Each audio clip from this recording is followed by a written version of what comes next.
Sean todos bienvenidos a estas recomendaciones bursátiles que hacemos desde el blog de Nicolás Litvinov. Para ello es que tenemos en pantalla el gráfico del SPI con una comprensión de un año y velas diarias. Como pueden ver, un canal lateral que ya fue quebrado y de hecho podríamos ya ir sacándolo de contexto porque vemos que no tuvo, digamos, peso eh, al haberse quebrado la baja.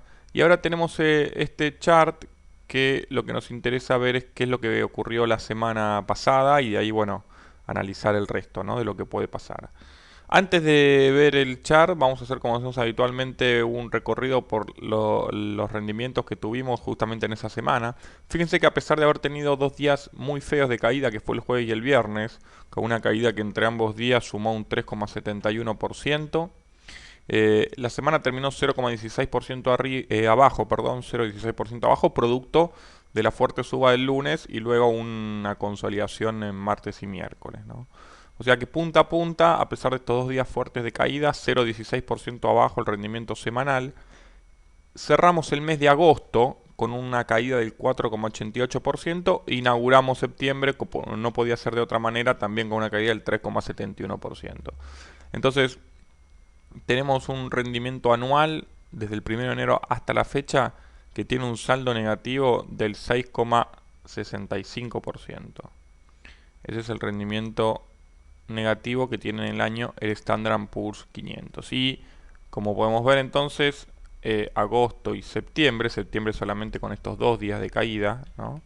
También tienen esa misma tinte de rendimiento negativo. Bueno, visto esto, también de nuevo tenemos que decir que estamos en un rendimiento que no es, si bien es negativo, todavía no es algo de dos dígitos como supimos tener hace muy poco tiempo. ¿Por qué? Porque hubo un rebote de los mínimos del año, que fueron de 112, 110,27 el 9 de mayo, el 9 de agosto, perdón, 9 de agosto tuvimos los mínimos del año y luego hubo un rebote desde esos 110,27 hasta un máximo de 123,51 y posteriormente a eso la caída de estos últimos días, en donde tenemos a nivel gaps que nos gusta analizar y vemos que se cumple bastante en el mercado.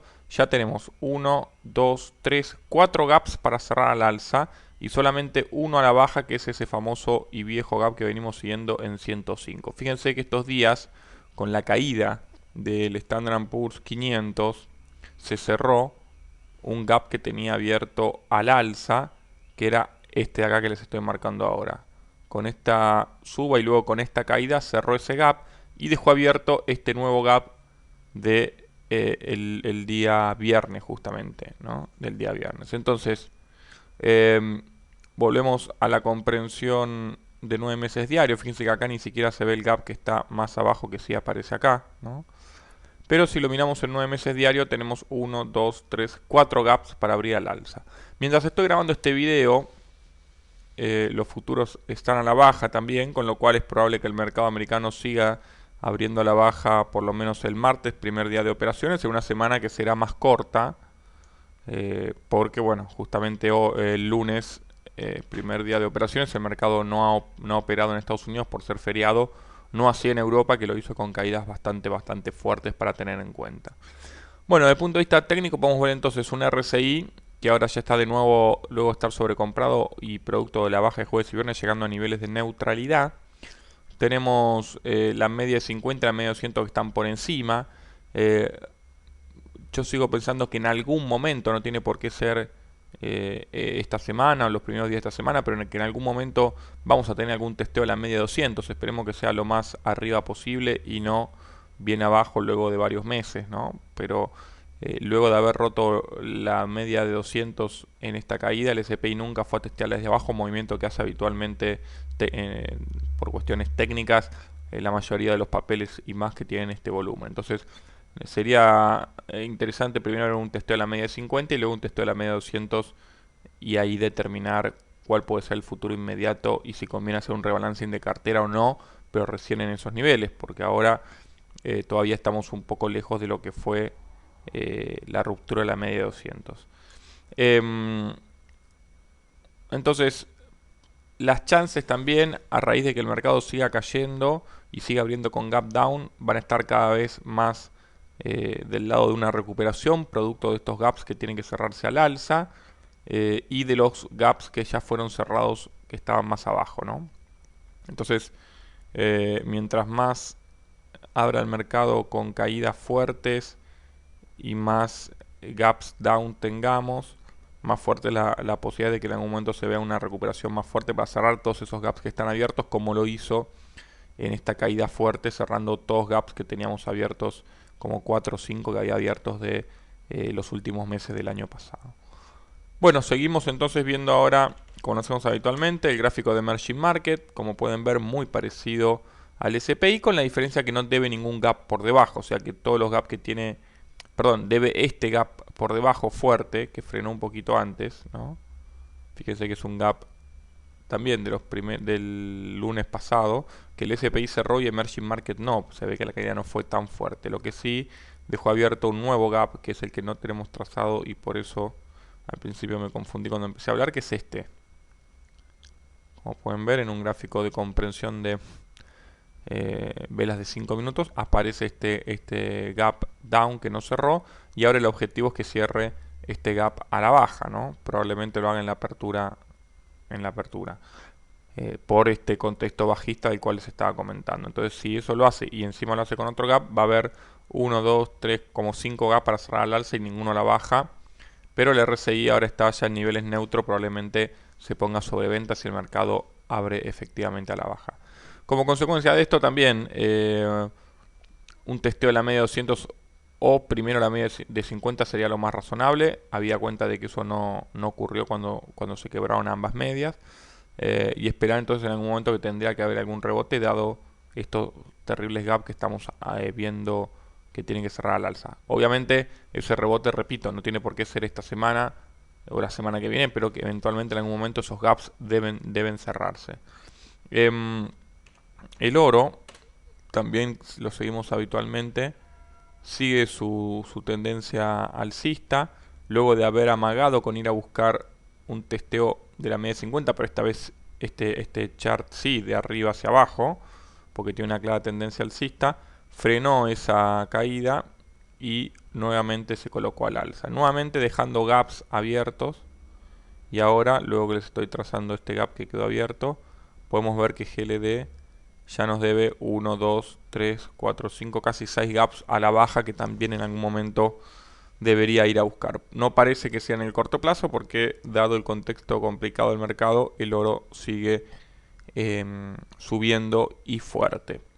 Por último, el VIX, el índice de volatilidad que analizamos todas las semanas, nos muestra una caída, luego un pequeño rebote. Como ven, yo ya le tracé una tendencia bajista de corto plazo y una alcista también de corto plazo. Vamos a ver cuál de las dos es la que termina predominando. Una de las dos seguramente se va a romper dentro de muy poco y vamos a ver.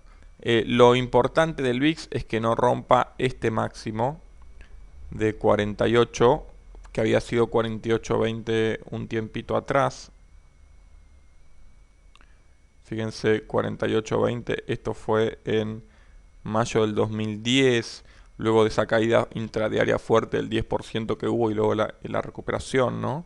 Luego de eso vino esta caída, este VIX, digo, fue a niveles altísimos y ahora de nuevo llegó hasta ahí, pero no lo pudo romper haciendo un doble techo. En caso de que el VIX pueda definirse a la baja más adelante, ese doble techo va a quedar como una resistencia muy fuerte y eso realmente sería positivo para el mercado. Pero por ahora seguramente la volatilidad va a seguir y eso va a seguir afectando a las cotizaciones. Bueno, hasta acá llegamos con este análisis semanal que hacemos habitualmente. De nuevo, prudencia en el mercado. Hace poco he escrito una nota en el blog diciendo que a pesar del rebote fuerte que habíamos visto, lo peor de la crisis no parece haber pasado y que sería ingenuo pensar que antes de fin de año no vamos a tener un coletazo de nuevo en Europa. Eso lo escribí antes de la caída del mercado del día viernes. Incluso no sé si antes de la caída del jueves también, y a partir de ahí Europa vuelve a ganar peso y por eso es que yo estaba llamando de alguna manera a la prudencia de los inversores de no hacer de no pensar que todo ya terminó y salir a comprar, sino esperar un poco más, que tengamos condiciones técnicas que nos digan que el mercado ya puede empezar una recuperación sostenida. Por ahora son solamente expresiones de deseo, y con un RSI que ahora se puso en el SPI en niveles de un poquito sobre compra luego de las primeras horas de la semana pasada, y ahora luego las caídas en más neutro, de nuevo esperar porque tiene margen también para caer el mercado. En caso de seguir cayendo, tenemos que mirar, observar con mucha atención el mínimo que les comentaba de 110.27. Si ese mínimo se rompe, el próximo objetivo es sin duda este gap up que viene de hace tiempo, que recién en los 105 el SPI lograría ese objetivo bajista, ¿no? Recién en 105. Pero por ahora simplemente estar atentos, no operar de más. Hay veces que cuando el mercado está tan convulsionado conviene quedarse quieto, esperar un poco, replantear, y el dinero que está cash, mantenerlo cash, esperando la oportunidad de comprar en niveles más bajos. Muchas gracias por haber escuchado este research y seguimos en contacto vía el blog por cualquier consulta que ustedes puedan tener. Muchas gracias.